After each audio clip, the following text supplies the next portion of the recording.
So I'm going to go to almani.com. Almani.com, I asked the AI a question. So I said, does Almani lexicon website consist of a classical Arabic and modern standard version? Now AI says yes. The Almani lexicon website includes resources for both classical Arabic and modern standard Arabic. It provides dictionaries and tools that cater to various Arabic dialects and linguistic needs. If you are exploring Arabic language nuances, it is a valuable resource. So now let's go to Almani. Right? We are going to Almani now. So here, guys, do you see Almani? I'm going to put the word litany, and we are going to delve into the classical Arabic dictionary to see if litany can mean salat. So here, I'm put the word litany. So I'm going to scroll down to show you if it can mean salat or not. In the classical Arabic language here, do you see the word litany? Do you see salat? The word litany, let's go again. We go down, and I'm going to show you further.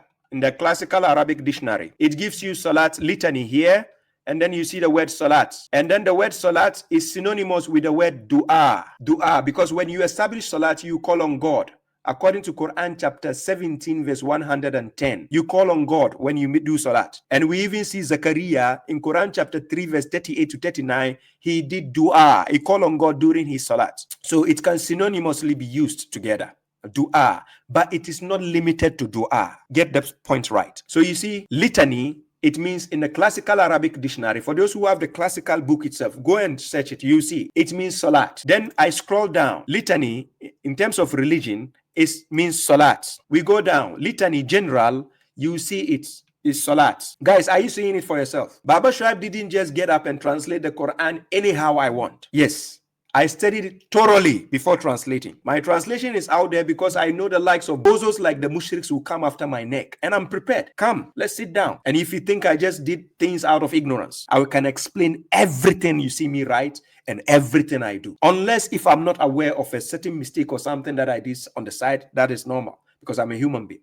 But anything I am aware of, I can explain everything I did. Unless if you are a shallow-minded person coming at my neck without actually giving me a call. So let's go. We go down. You see, it gives you the concept of salat, litany. Do you see it yourself? The evidence is there. You go to Almani and it will show you the evidence. Baba Shuaib is not here to play with your conscience or to joke with your conscience. I do everything with a proof.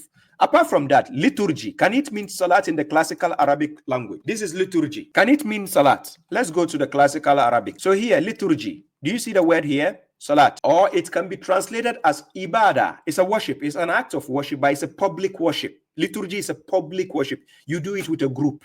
Salat can be done with a group and can be done alone. Are you getting my point? So when you are doing it alone, you do it in the form of a prayer. When you are doing it with a group, you do it in the form of a litany or a liturgy. You understand? It can be done in different forms. You can do it in the form of zikr only. Salat with zikr, by calling on God. No need to even say, God, give me money. You can do zikr only in your salat. And it's still salat because it's a broader concept. It is not only limited to standing, prostrating, and you can do even salat at a point of time. You can do salat by even not prostrating or standing. That is if you are riding or walking outside. You don't need to actually prostrate. Are you getting my point? So the word liturgy is also salat in the classical Arabic language. It is not only limited to the word prayer. It can mean liturgy, it can mean litany. So don't think I'm just here to play with the people's conscience. And then again, if you put the word prayer here, you see, when I put the word prayer and I go to the classical Arabic here, you will see the word salat in prayer, salat, as salat, salat, you see it. So all these three words you are seeing, I've used it in my translation because I'm not limiting salat to one thing, because I just want you to get the concept of salat in a broader concept, not in a limited concept. I hope you are with me, ladies and gentlemen. Okay. So again, these people translate salat as following closely. So let's go and check in the classical Arabic language. Does it mean following closely? Ladies and gentlemen, you go to Almani, put following closely. I put following closely. Let's check. Following closely here.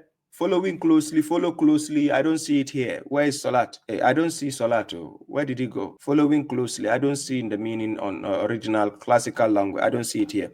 Anyways, following closely, not to be found. Let's go. Where's the next one? Connection. So they try to say connection. Connection in the classical language. Let's see. Do we see salat anywhere? Salat? I don't see salat. Oh. Where did the salat go? This word is silat. It's not salat. Silat. Silat is connection. Waslat. Wasla is also connection. It's not salat. So here, I don't see salat. I don't see salat here. I don't see salat. Okay, apart from that, those of the duty. Those who say salat means duty, where are they? Let me put duty also. Duty. So duty here. Duty, I don't see salat in duty. I don't see salat. Where did salat go? I don't see salat. Duty.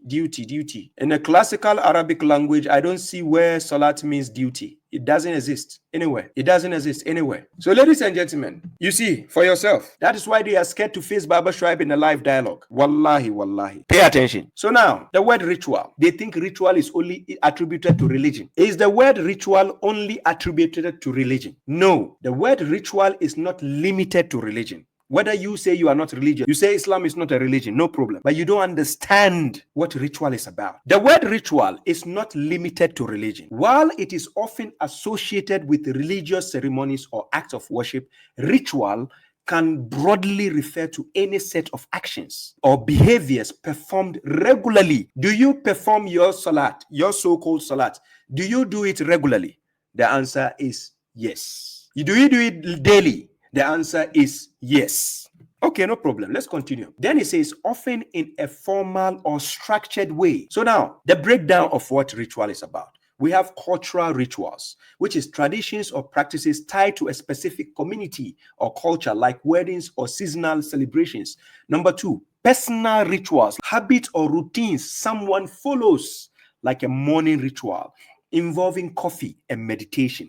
3rd, social rituals, shared behaviors in social settings, such as what? Such as greetings or dining etiquette. Then 4th, professional rituals, repeated practices in work or professional environments, like preparation before a big meeting is a ritual. Saying they are Quran alone followers and they tell you there is no ritual in Islam. There is no ritual, but you are doing ritual with your family. I asked the AI, did the word litany exist before the Christian faith? The answer is yes. The word litany predates Christianity. Listen carefully. It originates from the Greek word litania, which means prayer or supplication, and is derived from lite, meaning entreaty or supplication. This term was used in ancient Greek culture for prayers or petitions, often dedicated to their gods. So it is the term I am using. It doesn't mean the term is exclusive. It is a term, just like when we are talking and I say God. When a Christian says God,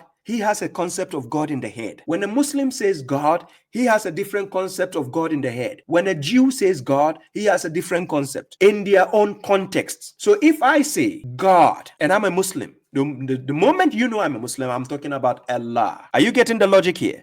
So when a Muslim says litany, it is in the context of the Quran. I'm talking about prayer and supplication or entreaty and so on. I'm not talking about Christian litany, for God's sake. So now you can see litany was there before even Christians took over the word. And they use it because you can borrow a word and use it. There's nothing wrong. Litany means prayer and or supplication.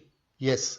That is true. So what is wrong with Baba Shuaib using litany to translate? Did I say Christian litany in my translation? No. Now let's go on. I'm going to ask the AI. Listen what liturgy is. The question is, did the word liturgy exist before the Christian faith? Yes, the word liturgy existed before Christianity. When Baba Shuaib used the word liturgy, I'm still not talking in the concept of Christianity. It originates from the ancient Greek liturgia, you see, which means public service. Salat can be done in a public form, just as we see in Quran chapter 62 verse 9 to verse 11. The prophet was standing in prayer and the people left him for their entertainment and business. So when Baba Shuaib translated as liturgy, is to give you a broader understanding of the word. I'm not limiting it to just prayer, like to sit down and say, God give me money, God give me money, that's all. No, I'm expanding the concept.